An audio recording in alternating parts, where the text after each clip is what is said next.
Então, Ezequiel, capítulo 28, versículo 3, diz: Eis que és mais sábio que Daniel, e não há segredo que se possa esconder de ti. Olha a sabedoria do anticristo como será, não é? O anticristo será tão sábio que não haverá segredo que lhe possa ser escondido. Versículo 4. E pela grandeza da tua sabedoria, pela grandeza, né? E pelo teu entendimento, amontoastes riquezas para ti. Olha, ele fez uma troca de riqueza, de sabedoria, para sabedoria e entendimento para adquirir riqueza. E amontoaste ouro, prata nos teus tesouros, né? Então, o anticristo, pela grandeza da sua sabedoria e pelo seu entendimento, amontoará riqueza para si. Versículo 5.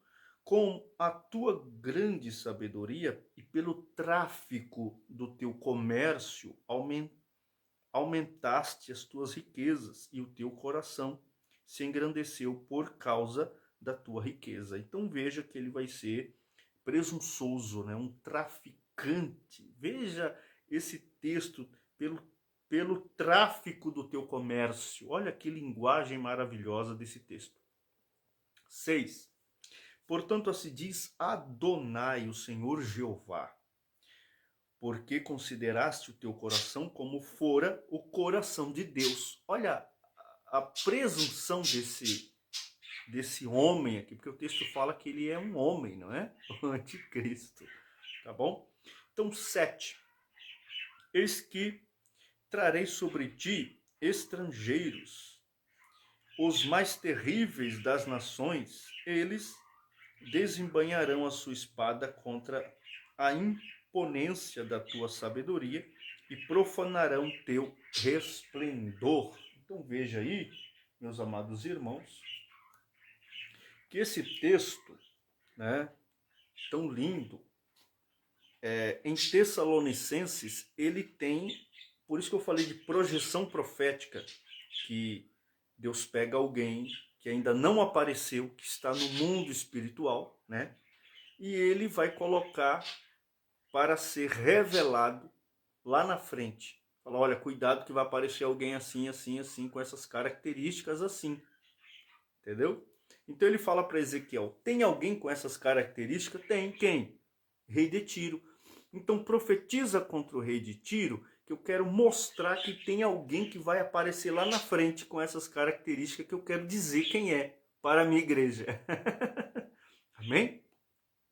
Então, 2 Tessalonicenses 2:3 diz assim: ninguém vos engane de maneira nenhuma, porque não acontecerá assim, mas certamente primeiro virá apostasia. Então, não se engane.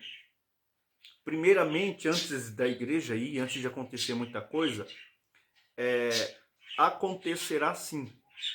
Mas certamente primeiro virá apostasia. Primeiro.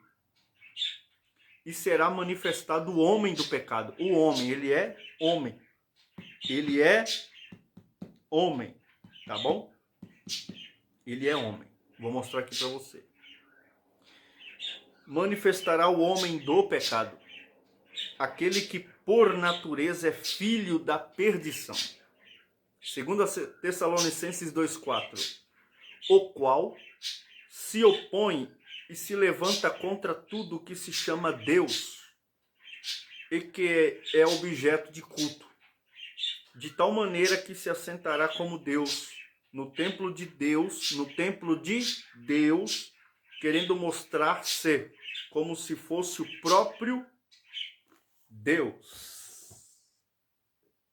Então é por isso que no versículo 2, que nós voltamos um pouquinho para você ver. Portanto, o teu coração se elevou, disseste, sou Deus, e me assento no trono de Deus. Amém? No coração dos mares. Isso aqui já eu mostrei para você que está em Daniel, capítulo 11, versículo 45. No coração dos mares. Amém? Então vamos para outro texto, que é Ezequiel 28, versículo 8. Far-te-ão descer ao Sheol, né?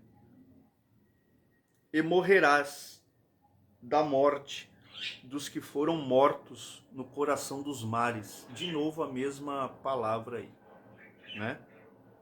Coração dos mares, a mesma coisa. E ainda continuarás declarando diante daquele que te matará, eu sou Deus. Então ele vai continuar dizendo essa frase aí. Mas tu serás um homem na mão daqueles que te transpassará, e não Deus. Então veja que o anticristo será ferido de morte. Apocalipse 13:3. Vamos ler? Olha lá. Ó. E vi uma besta e de suas cabeças parecia uma ferida mortal, mas esta chaga foi curada, por isso toda a terra se maravilhou, seguindo-a. Opa, então vai ter uma morte, depois ele vai voltar, fica olhando. 13:12. E exercia toda a autoridade da primeira besta e a sua presença, e seduzia a terra e os seus habitantes para que adorassem a primeira besta, cuja ferida mortal fora curada. Então veja que o anticristo morrerá, não é? E Deus permitirá que ele viva. Por isso o mundo crerá que ele é um Deus, mas ele viverá para ser lançado no lago de fogo, já condenado. Tá bom? Então isso aí vai estar em Apocalipse 19:20, lá no final, vai ser lançado. Tá bom? Olha lá. Ó. E a besta foi presa juntamente com o falso profeta, o qual diante dela fazia sinais com os quais seduzia aqueles que receberam o sinal da besta, aqueles que adoraram a sua imagem. Os dois foram lançados vivos no inferno, que arde como um enxofre. Então veja, vamos prosseguir rapidamente. Olha aí, que texto maravilhoso esse, não é? E morrerá da mesma morte dos incircuncisos pela mão de estrangeiros, porque eu o determinei, diz o Senhor Jeová. O anticristo ele vai experimentar morte, né, para provar que ele não é Deus, né? Porque Deus, irmão, não morre, não venha com essa história. Deus ele não morre, e nem pelas mãos de incircuncisos, tá? Então, e novamente veio a minha palavra do Senhor, né? E aí já é a continuação no capítulo 11, que é o luzeiro, que é outra parte que nós vamos estudar também. Então aqui nós estudamos a respeito do anticristo. O anticristo, capítulo 28 de Ezequiel, vai do 2 até o 10. Te mostrei alguns versículos aí, que você estude e seja agraciado por esse ensino.